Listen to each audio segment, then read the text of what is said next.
Okay, on the injury front, Jack Conklin is day-to-day with a hamstring. We'll know more as the week goes with him. Michael Dunn day-to-day with a calf injury, and then Robert Jackson day-to-day with a hamstring injury. Recapping that game, as you guys are well aware, was a great team effort, a great team win. Really proud of the guys and how they performed. You saw guys stepping up and making plays, and people in different roles doing a great job. So very, very proud of the effort. I thought that they played with a ton of physicality, enthusiasm, which was readily apparent to me. And then big week, got to go on the road versus a really good football team with great players and great coaches. And we got to have a great week of practice in preparation for that challenge. And with that, I will take any questions. Thank you, Coach. The first one goes to Tom Withers. Thanks, Rob. Thanks, Coach. Congratulations. Hey, I'm just wondering how excruciating and exhilarating was that to watch from home?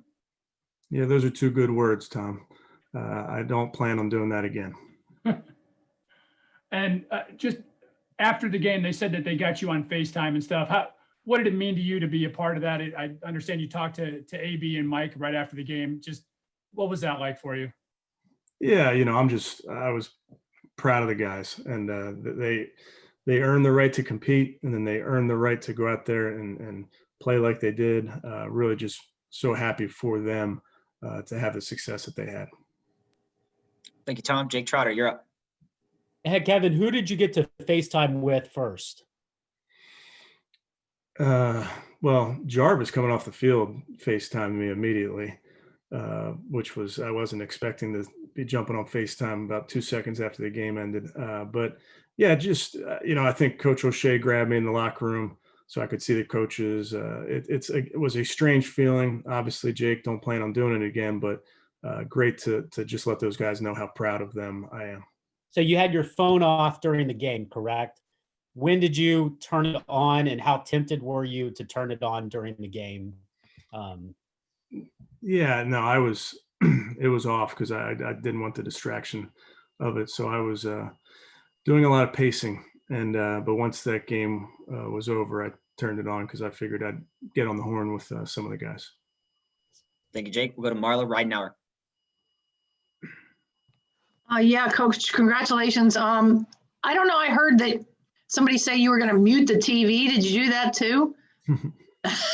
No, I didn't mute the TV. And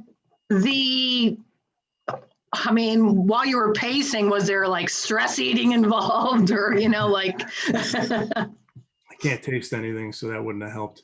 But yeah, I have a newfound respect for all of our fans and how they watch those games. I like it better when I have some control. Thank you, Marla. Scott Petrick is next.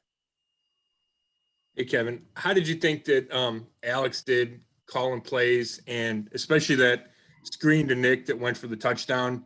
Were you thinking along the same lines with him on that one? Yeah, Alex was absolutely outstanding last night. I'm so thrilled for him in Pittsburgh, which that means a little bit extra to him, being the Pitt Panther legend that he is. So he just was dialing him up. Great call after a great call, and the guys were executing. So not surprised, but really proud of them. Thanks. Thank you, Scott. Mary Kay Cabot, go to you. Yeah, Coach, you just said that you can't taste anything. So obviously you did end up having some COVID symptoms. So can you just kind of give us a little bit of an idea of what that experience has been like for you and what the outlook is for you getting back with your football team? Yeah, I'm good, Mary Kay. Very, very mild symptoms. So I should be returning, sounds like Thursday. Okay.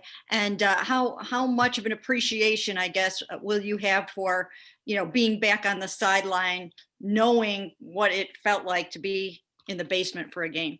Yeah, it's not something I take for granted. I will tell you that. I really enjoy working with the people I work with. I love coaching this team, these players.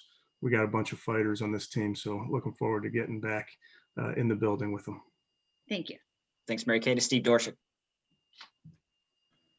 Coach, I guess at this point of the season, you guys are past being an underdog since you beat 4 playoff teams during the season.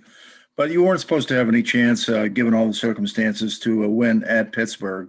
And along the lines of building a culture of winning, how have you used the underdog role to motivate your team to be, to overcome that and be a winner? Yeah, Steve, respectfully, I don't really concern myself with the outside and what they think about our football team and our chances. We got plenty to motivate us and having the opportunity to compete week in and week out. So we'll just keep the focus on us, the focus on our opponent, and really ignore all the other noise. Thanks, Steve. Nate Ulrich has our next question. Kevin, you're so even keeled and calm, but did you have emotion when you were watching the game when the snap went over Ben's head to begin? Did you yell? I mean, what was that like? The funny part about that is I'm in the basement isolating from my family, and I guess my feed, for whatever reason, I must have hit pause or something, was about 45 seconds behind. So I heard my kids going crazy upstairs. So I had an inkling something good was going to happen on that first play. And just what did you think about the way that the defense was so opportunistic, and then obviously you guys are, I mean, the 28 points setting an NFL record. What did you think about the complementary football you guys were able to play to get off to a record-setting start? Yeah, it was, you can't, that's how you want to start every game, Nate, and it doesn't often happen, but the guys were locked in. They were all about the ball on defense, which is part of our DNA, and then being able to convert those into points. I just think our guys were flying around. They were very, very hungry, and that's what's required when you're in these playoffs. That's you got to have that level of intensity every week. Thanks, Nate. Reid is next. Hey, congratulations, Coach. Do you take that there's some validation you've been preaching all year? It's not who you don't have. It's playing as one and as a team, and it seemed to validate that last night. You were obviously shorthanded all the way around. Yeah, Fred, I think we've seen that all year. We've been without guys for various reasons all year, and guys step up. That's just the nature of this beast. That's what's required, and really proud of the guys who were in there, who hadn't been in there before. I'll single out Michael Dunn. I thought he was outstanding last night.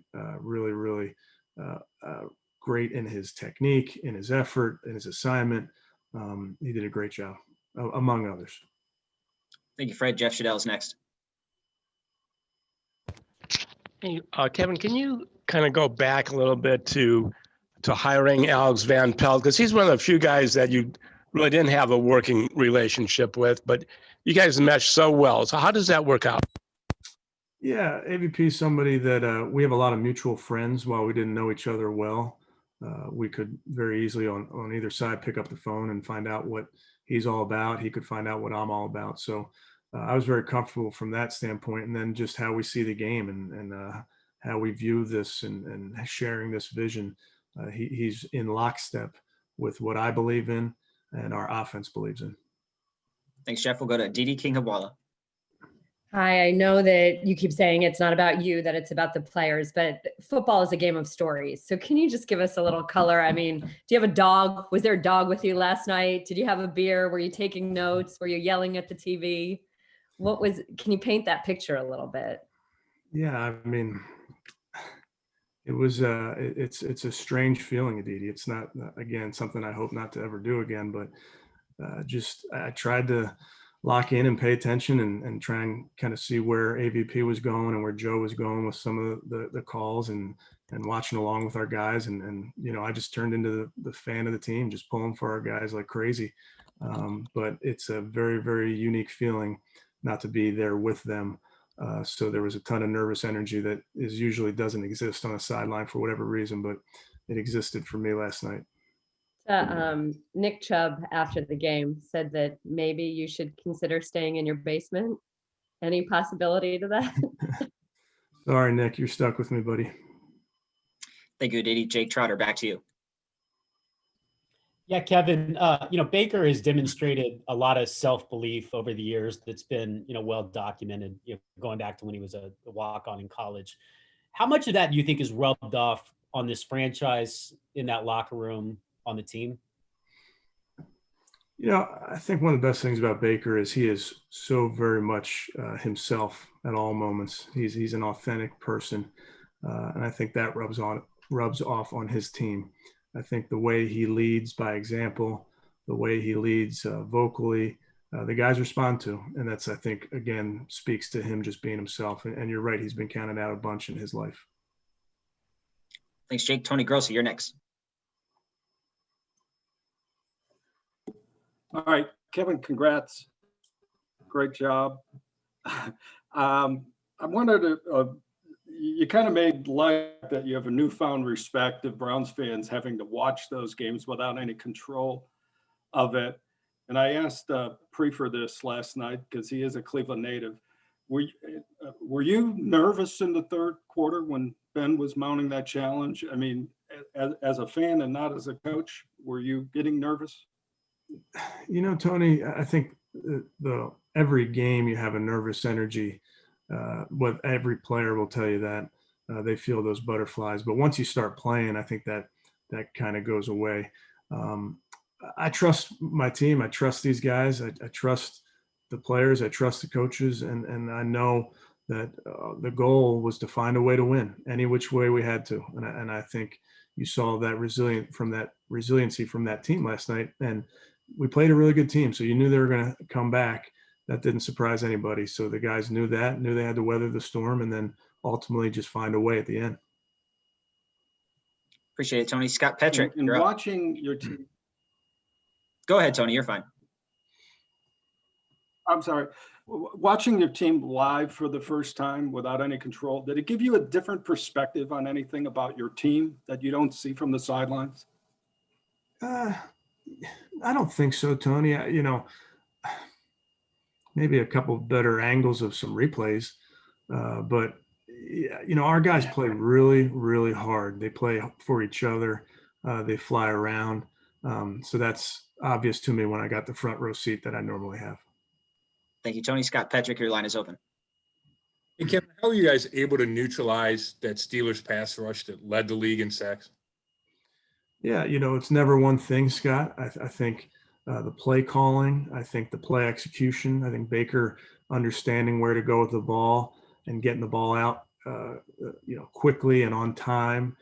Baker scrambled, but then those guys just working their technique, diagnosing the pressures, which is a big deal and speaks to the quarterback and the center oftentimes and understanding where the pressure's coming from. So it's an all-encompassing thing when you go in to play a team like that and give up 0 sacks. It's always going to be a bunch of reasons, but I just thought the guys were on point with really their assignments last night. Thanks. Thank you, Scott. Tom Withers, back to you. Thanks, Rob. Kevin, Baker said that he met Blake Hansen in the locker room before the game last night. Have you met Blake yet? I'm looking forward to it. Today's his birthday, by the way. Happy birthday, Blake. Hey, and Kevin, all year you've talked about next man up.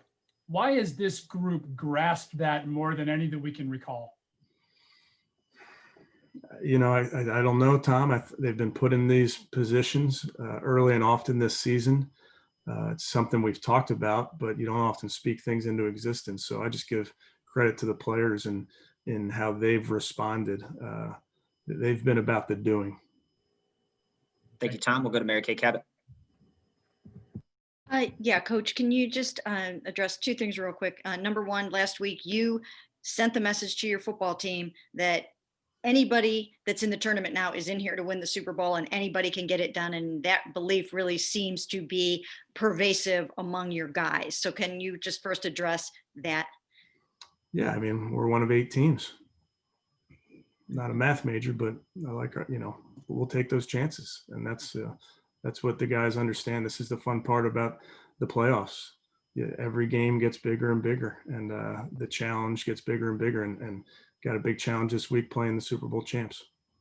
And do you have a sense in the even in the short time that you've been here, and with COVID not being able to get out and about as much as you normally would have, do you have a sense of just what this means to all these fans in Cleveland and to this entire city? I do. And I've done a lot of driving around town the last few days just because I got to get out of here. And just to see all the Browns flags and seeing everybody wearing the Browns hats, I definitely feel it.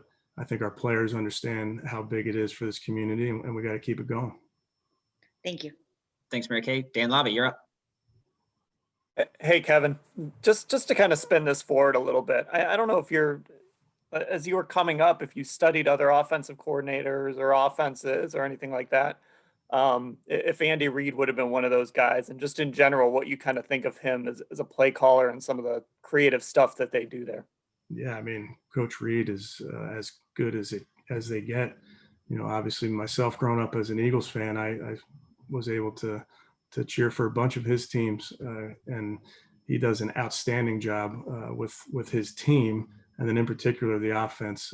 He's a great technician in what he has his team do. I've always respected how much they've evolved over the years and the different things that they do, which are so different to what they were doing, 20 years ago in Philadelphia. So I just think I think so highly of him as a coach. I know a bunch of their coaches. That's a really, really good coaching staff. So you combine good players with good coaches, you get a team like that. So we understand that we got our work cut out for us this week. Thank you. Thank you, Dan. We'll go to Andrew Gribble. Yeah, Coach, I was just wondering if there was any significance behind Miles and Baker getting the captaincies on their jersey for the first time last night. Yeah, that was the plan all along, Andrew, was to have postseason captains after having game captains during the season. And Charlie Hewlett was a captain as well. So offense, defense, and special teams. Thank you, Andrew. Aaron Goldhammer, you have our next question. Hey, Coach. There was a lot of talk on social media after the game and in the locker room about Juju's comments about the Browns before the game. Are you a believer in bulletin board material, and how did your team use that as a little extra inspiration for that game last night? Yeah, I think the guys understand, the competitive nature of all of these players and these teams. So I think they're plenty motivated to play hard for their teammates, to play hard for the fans. I don't know that we need a ton of additional stuff to get excited and get ready for a game. Thanks, Aaron. Nate Ulrich, you have our next question. Hey, Kevin, are the Joel Bitonio and Kaderil Hodge, Denzel Ward and Kevin Johnson, are you feeling good about their chances of returning this week? The timeline would suggest that, like you, they would be able to make it back. Yeah, Nate, I'll just update those guys as it becomes appropriate, but I don't have anything specific on them right now. Do you have anything on any of your assistants who have been out? No. Callahan or anybody else? Yeah, we'll just kind of take it day by day there. Thanks. Thank you, Nate. We're going to take two more. Didi Kinkawala, Jeff Shadell, one question apiece, please. Rob, you're killing me. Okay, we'll go with this one. I understand that all the questions you received last week about how much the Steelers and Ben Roethlisberger have had your number, this commentary that the Browns are the Browns, it's not necessarily extra motivation, but does it make winning there and winning against that team all the more significant as you're trying to show this is indeed a new Browns culture and a new Browns organization? No, Aditi, it doesn't. I have a ton of respect for that organization. I have a ton of respect for Coach Tomlin and his entire staff. It's just good to get a win versus a really good opponent any way you can get it. Thank you, Didi. Final one to Jeff Shadell. Kevin, the fact that your team had never been in a situation like that last night, could you just talk about the maturity of your team, the way they handled that comeback by Pittsburgh?